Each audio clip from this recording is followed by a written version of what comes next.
Good evening. Welcome to this event in Amnesty's Festival of Social Justice. This week, Withall Amnesty Group invites 4 organisations to share and celebrate the work they do on asylum, refugees and sanctuary. These and other events can be viewed on Amnesty's YouTube channel. Tonight, we invite Jeremy Thompson to talk about Restore's Befriending programme. Jeremy. Thank you, Ian, for your invitation and introduction. I'm Jeremy Thompson, the manager at Restore. And at Restore, our vision is for a society into which all refugees and asylum seekers are welcomed, valued, and integrated. And Restore is best known for a one-to-one befriending service, which we believe moves people from welcome through to integration. So at the start, just to whet your appetites, we have a short video where you can hear a little bit about the impact of befriending for some of our volunteers and for some of the refugees who've been helped.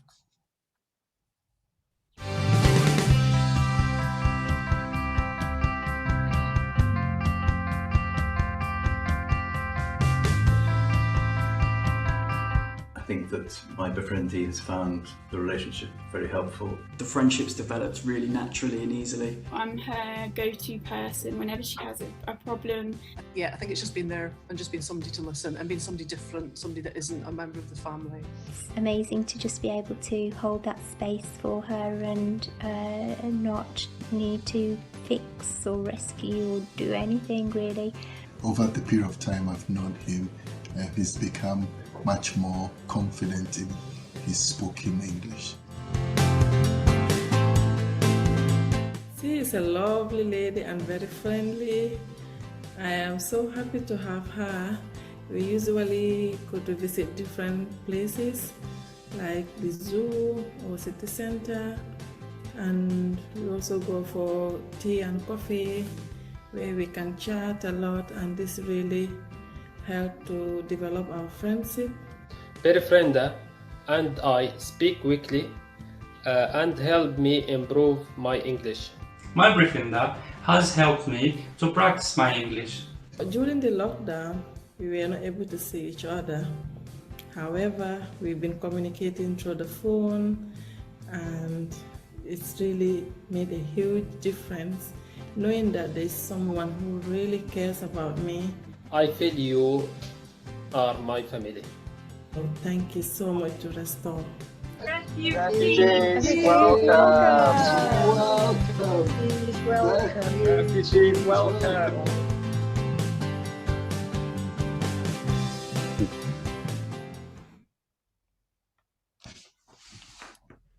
Before we look at befriending in a bit more detail, I want to have a brief look at the bigger picture. 2021 is the year when we should be celebrating, because in July this year, it will be the 70th anniversary of the UN Convention on Refugees. It was put in place after the atrocities of the Second World War, so that if and when there was persecution in the future, the world would have things in place to provide support and sanctuary. And it's in that convention that we find a clearly defined definition of who a refugee is. And the definition states this: a refugee is a person who, owing to a well-founded fear of being persecuted for reasons of race, religion, nationality, membership of a particular social group or political opinion, is outside the country of his or her origin and is unable to, or owing to such fear, is unwilling to avail himself or herself of the protection of that country. So there are 2 key elements within that. Firstly, the well-founded fear of being persecuted, and secondly, being outside the country of their nationality. Now, persecution can take many forms. Some of the common ones that we would come to mind straight away would include imprisonment and torture. But persecution can also include threat, ethnic cleansing, and the removal of rights or the absence of rights in your country. Britain was one of the first signatories on the convention back in 1951. So we should be proud of that. And we should be proud that there are elements in our history where we have and where we continue to offer sanctuary to refugees. And if we just think back over a few decades, some of the examples we could give would include Hungarians in the 1950s, Ugandan Asians in the 70s, and then the Vietnamese boat people. And more recently, people who've come from Syria on the government's resettlement scheme. But there's also the asylum application process.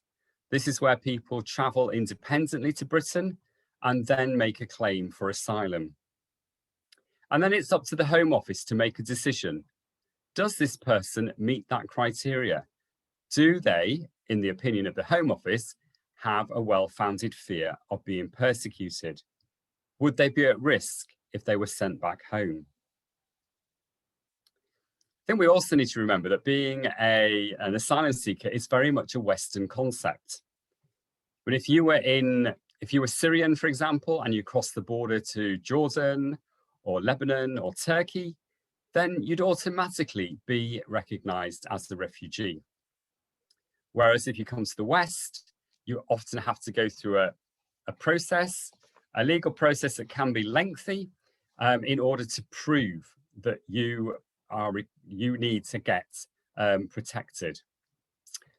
But we also need to accept that in our own country, many people have been given protection through that route. And over the last few decades, that would include people from Rwanda, Iraq, Afghanistan, the Democratic Republic of Congo, Zimbabwe, Iran, Sudan, Syria, Yemen, and the list goes on. But we also have to be realistic. That process is under threat. And it's under threat from the changes that are being proposed in the Home Office's new plan for immigration. One of the things in there is talking about treating people differently if they've traveled by a so-called illegal route. And then either not offering them asylum or offering them some different, shorter form of protection, all because they traveled in a way that the Home Office doesn't approve of. However, if we go back to the 1951 convention, it states that refugees should not be penalised solely by reason of unlawful entry. So it's important that we challenge the Home Office on these issues, because for many refugees, crossing the Channel or coming by some other so-called illegal means may be their only option. One of the positives that coming to an Amnesty event brings is that you were already well aware, really well aware of issues related to persecution around the world. And there is a great need for those who are on the move around the world to receive welcome and help with integration. I'm going to show a short video produced by the UN High Commissioner for Refugees. They put out a video each year to highlight some of the issues relating to mobility around the world, or people who are forced to flee. And this is the video that came out in June last year.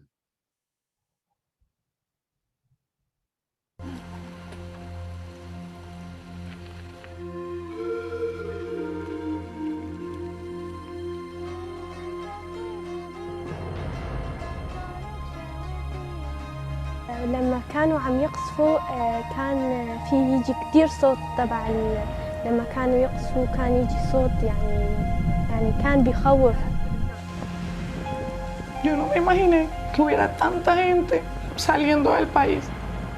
لقد فقدت منزلي، فقدت سعادة إيالي وسعادتي.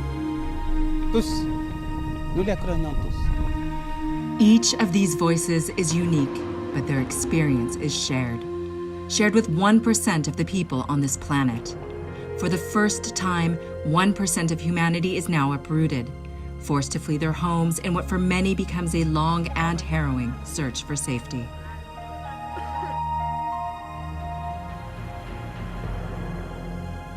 Today, we count 79.5 million people who are now displaced. wrenched from their homes by violence, persecution, conflict, and the violation of human rights. This is nearly twice as many as a decade ago, according to statistics compiled by the UN Refugee Agency from 2010 to 2019. 26 million of them are refugees, but the majority of those forced to flee are still living inside their own countries.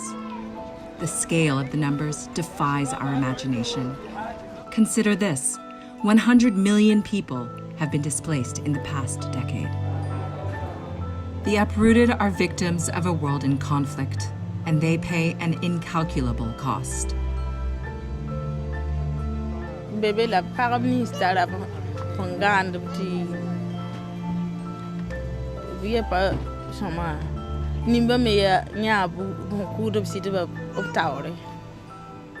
Renata fled an attack on her village in Burkina Faso, where close to 500,000 people fled due to insecurity in 2019 alone.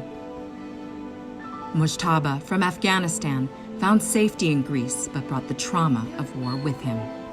بعد فکر این یه جوری بود که من حتی شبا میخوابیدم خواب میدیدم، کابوس میدیدم، استرس خیلی داشتم. أنا عمري 11 بس بحس حالي عمري 100 إنه حسب الشيء الحال اللي نحن فيها، يعني بدي أعين أهلي، بدي أعين أخواتي، يعني ما لهم غيري يعني كبيرة. Namat is from Syria, which 9 years into its war is still the world's biggest displacement crisis. In fact, 5 countries account for 2/3 of people displaced across borders: Syria, Venezuela, Afghanistan, South Sudan, and Myanmar. And half of them are children. Displaced children often lack access to education. They are exposed to violence and exploitation, and too many face dangers alone. In 2019, UNHCR counted more than 150,000 child refugees who were unaccompanied by or separated from their families. Africa's Sahel region is a growing hotspot as violence spreads from Mali to Niger, Burkina Faso, and beyond. 80% of the forcibly displaced reside in countries grappling with food insecurity and the extremes of climate change. More hardship awaits them. So why do the numbers keep going up? For those fleeing conflict and persecution, options to rebuild their lives are limited. Opportunities for resettlement in another country fall far short of needs, while fewer refugees are able to return home safely. Tens of millions of people remain in exile for years on end, in countries and communities that are often poor and struggling themselves. Even so, there is hope.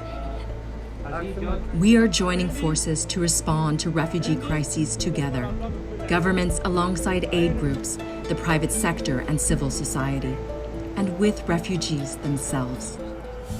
We need to bolster inclusion in work and schools.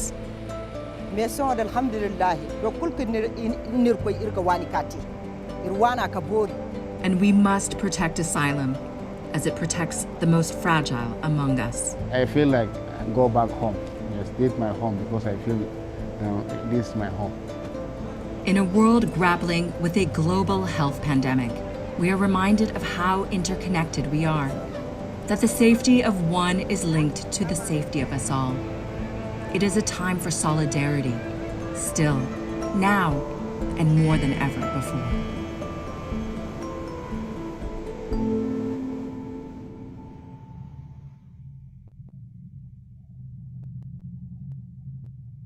It's a very powerful and in some ways harrowing film when we see the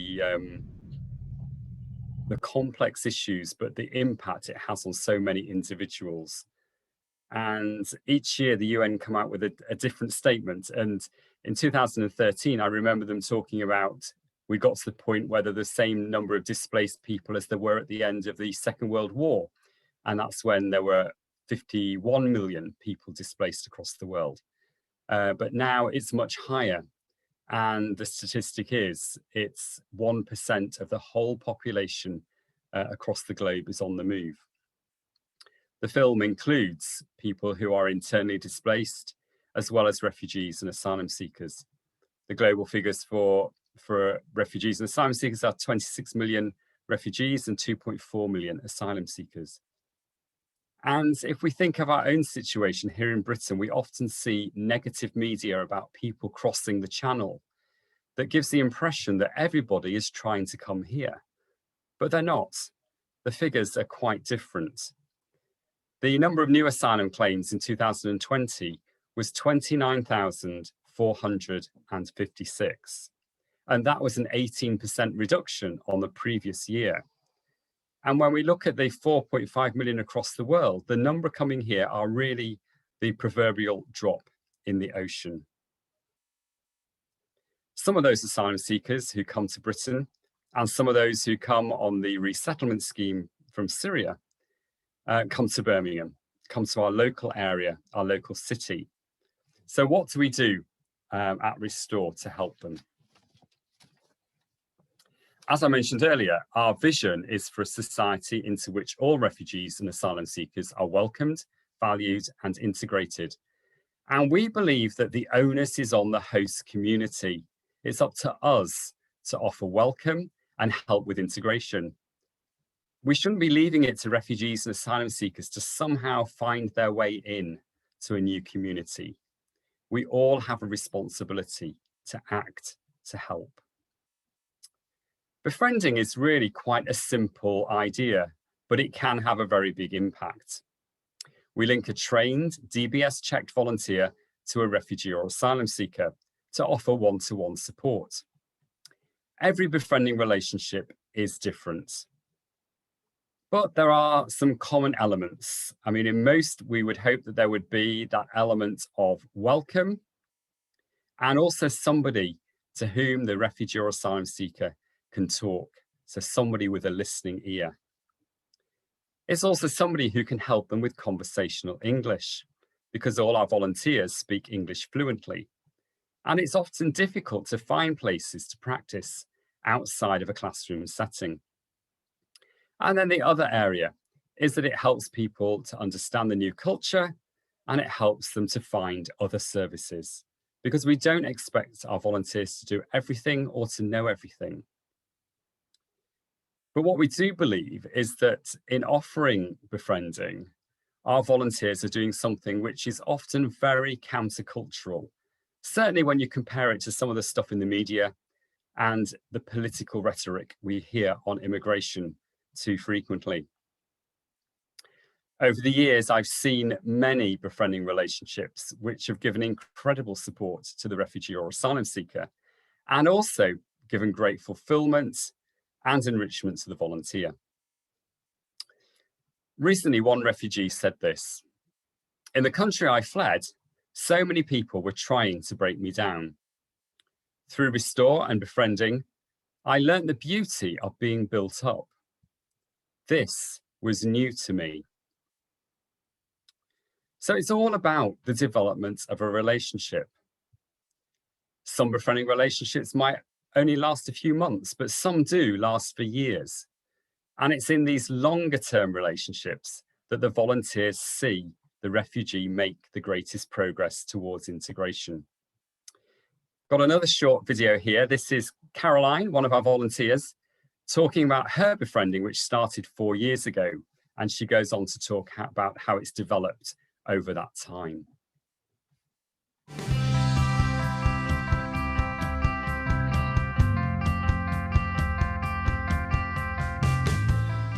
Hello, I'm Caroline, a befriender who has gained so much through the work of Restore.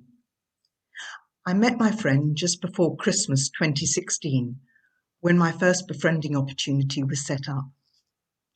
I'd recently retired, loved living in Birmingham, and wanted to help it to be a welcoming city and one stuffed full of diversity. I think that befriending has helped me learn a little bit more about both giving and receiving hospitality and its importance in building healthy communities. At the start, My befriendee lived in a really grotty house and was squashed in with her husband and 5 children.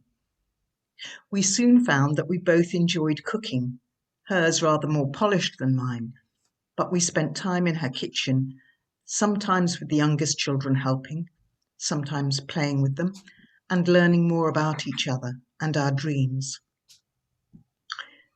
I suppose there were 3 things that we concentrated on: finding a better house, one that could be a home rather than a dwelling, understanding the education system a little bit better, and learning to communicate more easily in English.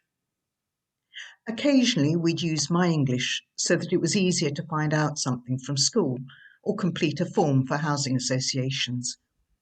But usually my friend knew the words, just perhaps needed a little bit of help to feel confident. Confident with her English and confident that she could dream of a better home and her children studying easily and successfully. Now, 4 years later, we're no longer befriender and befriendee. We are friends. She is living in a proper home, one that all the family can enjoy and spend time making more beautiful. One owned by a housing association rather than a private landlord, a place where she and her visitors can feel safe and happy. Now her 3 oldest children are at university, and the younger 2 are doing really well in school. Now she is much more fluent in English and much more at ease in so many ways. And me? I'm so fortunate to have her as my friend, and I believe passionately that Birmingham is so enriched by this amazing family who fled war and want the world to be a better, kinder place. I'm so fortunate to have her as my friend.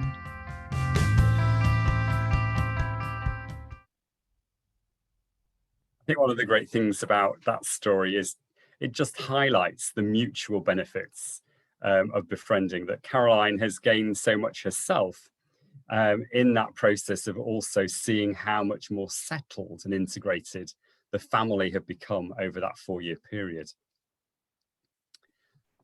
I'd like to explore why and how Restore and Amnesty are working together at a local level. At Restore, we've been really grateful that over the years we've had several Amnesty volunteers who befriended with us. As I mentioned earlier, Amnesty supporters come with a huge awareness of issues relating to persecution and the trauma that refugees may have experienced. I'm going to draw Ian in now at this point and ask him a few questions about his own experience of befriending. So welcome back, Ian, and could you tell me and our audience about how and why you got involved with befriending? Well, I enjoy travelling and meeting people. I have a recollection of that about 18 months ago before these lockdowns. But when I'm on holiday, I sometimes meet up with people who are in the same organisation as me. People come to stay at my house and sometimes stay over and we meet. And when I'm away, it's a great way to add a little something to my holidays, just to get to know somebody for a couple of days. Now, before a long time ago, about 10 years ago, I was an Amnesty country coordinator for Colombia and had regular contact with human rights defenders who were visiting the UK on speaker tours. So it was very much part of my role to offer welcome and hospitality to these people while they were here. And I heard about Restore from a colleague of mine in Amnesty, so it seemed an obvious thing for me to carry on being a befriender after I'd stepped down from that national role. Okay, so how did being part of Amnesty influence your befriending, and how did it help you with your befriending? I think it adds an extra personal touch to what I do because I would have had, or still do, spend a lot of time researching and learning about the country of origin, the people that I deal with on a campaigning basis, and now also as a befriender. So I felt I needed to be well informed about the asylum process, not necessarily to give advice, but to understand what the person I was dealing with was going through. I'm now on my fourth person that I'm befriending. The first two were relatively short term. They lasted just a few months, but it was very clear that the person in each case I was dealing with was somebody who was highly independent. He just needed that step onto the ladder to get himself underway.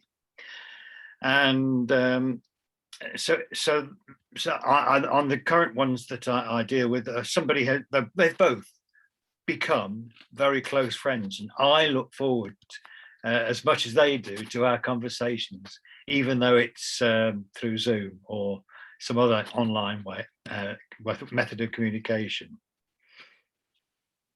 And Ian, in terms of the befriending you've been involved in, what has that actually involved for you, and what do you feel that you've gained through it? Well, the first thing I think that was most useful was the 3 evenings training program, and in particular the support that I got from Restore in making sure that I could deal with individual things that cropped up. So I found that befriending has involved helping particularly with their self-confidence in a country that they knew nothing about, and in their learning of English, helping people to understand the strange quirks and peculiarities of life in England, especially as you see it when you see it through their point of view, as they don't understand what's going on. On one occasion, I was also asked on a number of occasions to act as a Spanish interpreter, because I used to be a Spanish interpreter professionally. And I was asked to help the initial contacts with befriending before a link was set up. Another thing I've done is that I have access to a community narrowboat, and I've taken out parties from Restore on trips on the Birmingham canals. The Amnesty movement has called upon members and groups to reach out to other organisations working in other areas related to human rights. And Restore has been on board with this ever since we had our link up in January 2020. Okay, thank you very much. And we've also gained from what Ian's brought to us. He's mentioned there the canal trips. And I've been on a few of those, and it's been a real eye-opener for the refugees who's come along to just discover a bit more about Birmingham's history, and also to travel through Birmingham at a very, very different pace in a very beautiful way along the canal. But also we know that the people that Ian has befriended have gained a lot from that experience. So thank you. If we think back over the last year of the pandemic, the biggest challenge for Restore was, of course, lockdown. The big question was, how could an organisation that was focused almost completely on face-to-face interaction through befriending, how could we adapt to this new environment? Around the time of the first lockdown in March 2020, I went to a Connection Coalition webinar where the theme was loneliness. And during that, I heard this stark statement. The health impact of loneliness has been found to be comparable to smoking 15 cigarettes a day, equal to a 26% increase in the likelihood of mortality. And it really helped to underline at that point the importance of maintaining and building supportive relationships at this point in our history where there's so much of an increase of isolation because of the lockdown. And it was probably magnified even more for many of those that we work with, particularly those who are here in this country with no family members and haven't been here long enough to create a network of friends. So at that point, we asked our volunteers to move from face-to-face befriending that they were familiar with to trying befriending in a remote way, particularly using WhatsApp video calls. And I think certainly for us as staff, video calls have been a revelation, because having that visual connection really does help with communication, particularly if it's someone who's got limited English. We also knew a number of refugees and asylum seekers who were here on their own, who didn't currently have a befriender, but would benefit from some kind of extra support. So we drew up a new scheme, a temporary remote befriending scheme, where existing volunteers and some of the new ones from our most recent training course could take on a refugee or an asylum seeker to support during lockdown via video calls. And had a really positive response from existing volunteers and from new ones in taking that up. And I think what we have to say is, because the pandemic has gone on longer than we anticipated, a lot of those matches that started as a temporary one have moved on to a much more permanent basis now. But since we started that scheme in April of 2020, we've made 71 new befriending matches, which is great, because our annual target is to make 50. So that's way above that. So we're very grateful for the response of people. Got another film now. This one is a befriender and his befriendee. They're chatting together on Zoom about their befriending, and some of that is prior to lockdown and some of it's during the pandemic. But this is what they had to say.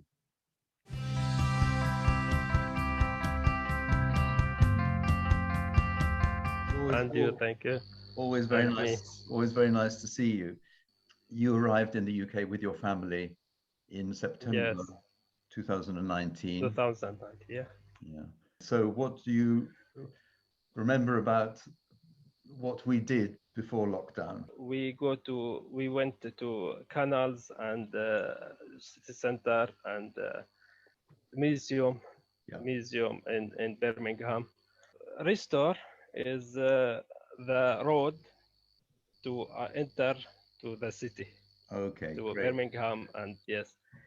So yeah, we had a lot of nice meetings in the city centre. Were there any practical problems that I could help with? I have mistake in my language. You correctly with the yes. Yes, and you give me confidence, my self-confidence when I speak English with anything, with any person, with any. The fact that we are having this conversation on Zoom, and we're recording it, is a sign of how much your English has improved over time. So then we had lockdown. Yes, because at that time when you wanted to do some voluntary work, and we went together to a number of voluntary organizations in the area where you live. Could you describe, what we did instead during lockdown? We speak together weekly. And also I particularly enjoyed our conversations about food and cooking. Yes. So you explained to me how you make this classic favorite Syrian dish called kibbeh, which is a kind of delicious kibbeh, like a delicious kind of meatball. And different Syrian coffee. Yeah. Maybe you could just say a few words about what your plans are for the next period. Yes, I in Syria and in Jordan, I worked accounting. Yeah. Now I'm study. After then, I will work accounting here in the UK. Well, that's very, very good, because I mean you've been very keen to improve your English and also to find out more about the community that you're living in, and you will go far. Restore is the road to enter to the city.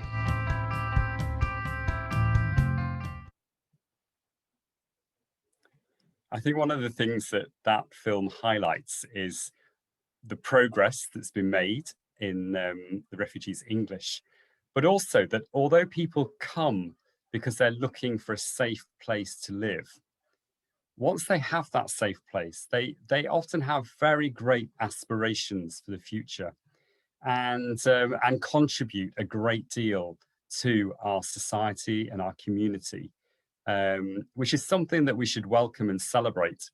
And next month, there is an opportunity for that, because in June each year, Refugee Week is an opportunity where we celebrate all that refugees have given to our nation over the years.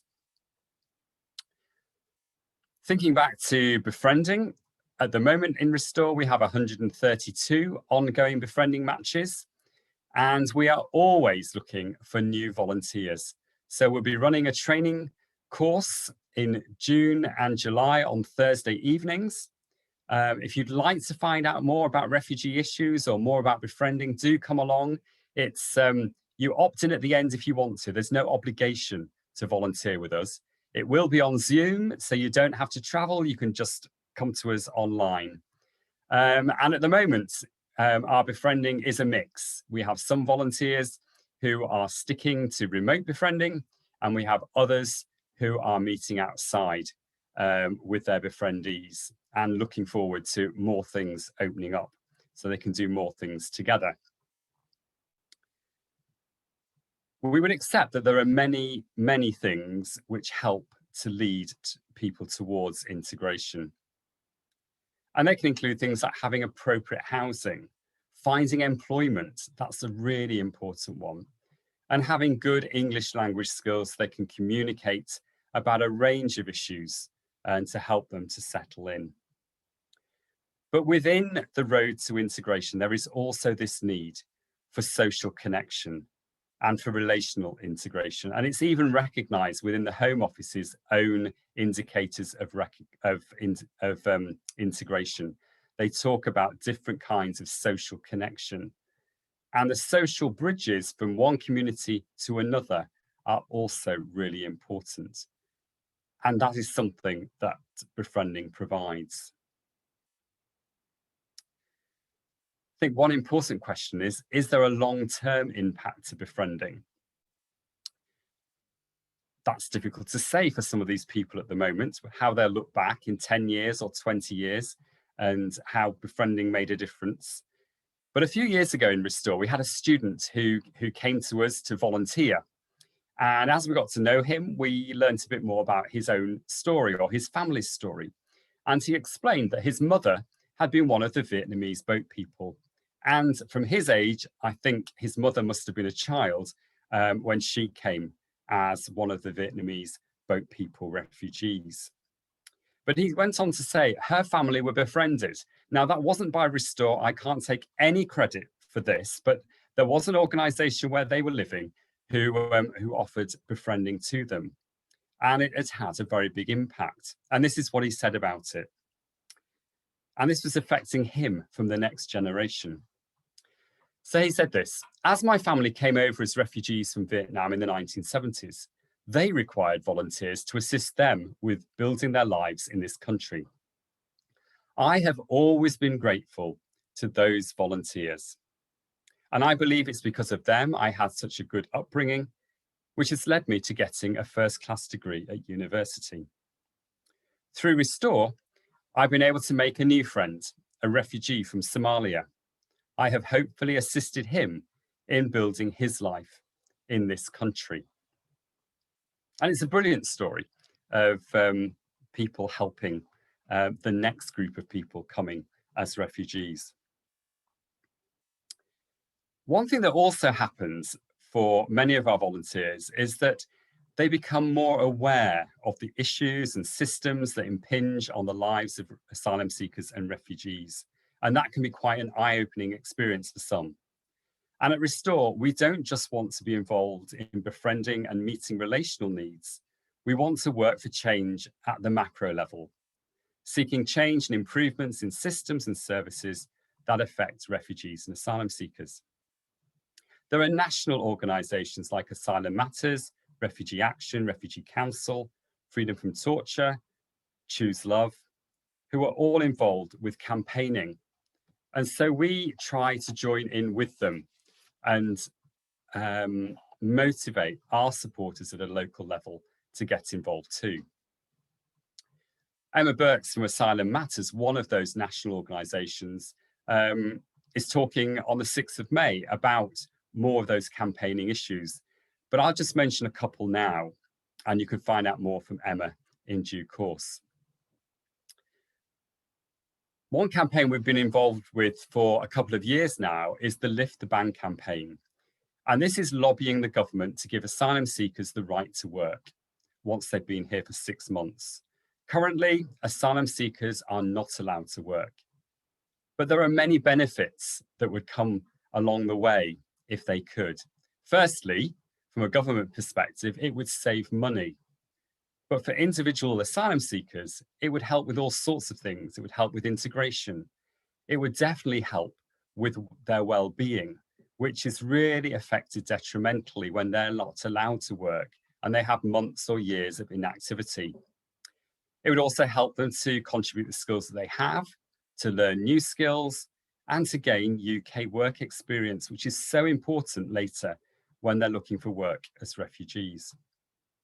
It's an ongoing campaign because the government has not responded positively yet.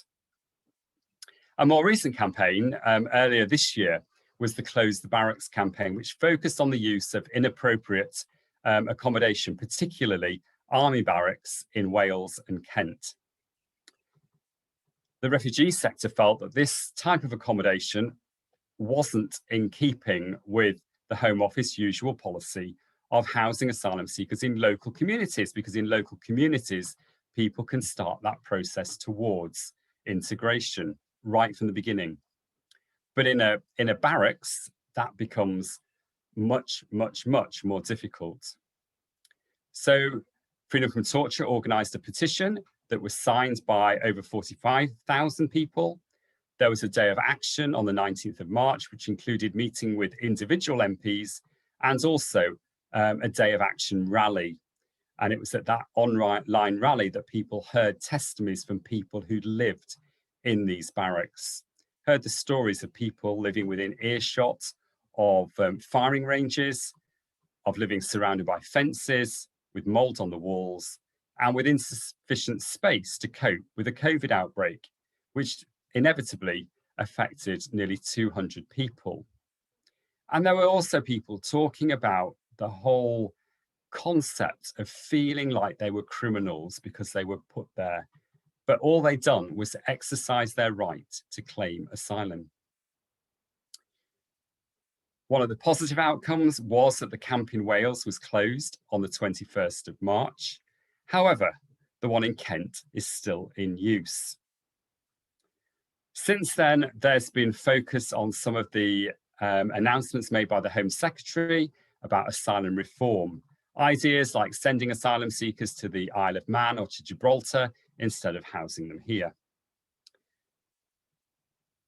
As mentioned earlier, some of these announcements seem to be at odds with the with the 1951 Convention on Refugees. There was a consultation on the new plan for immigration that contained a lot of these ideas, and that ended on the 6th of May. And we wait to see what the outcome of the consultation will be and what the content of any new immigration bill will be.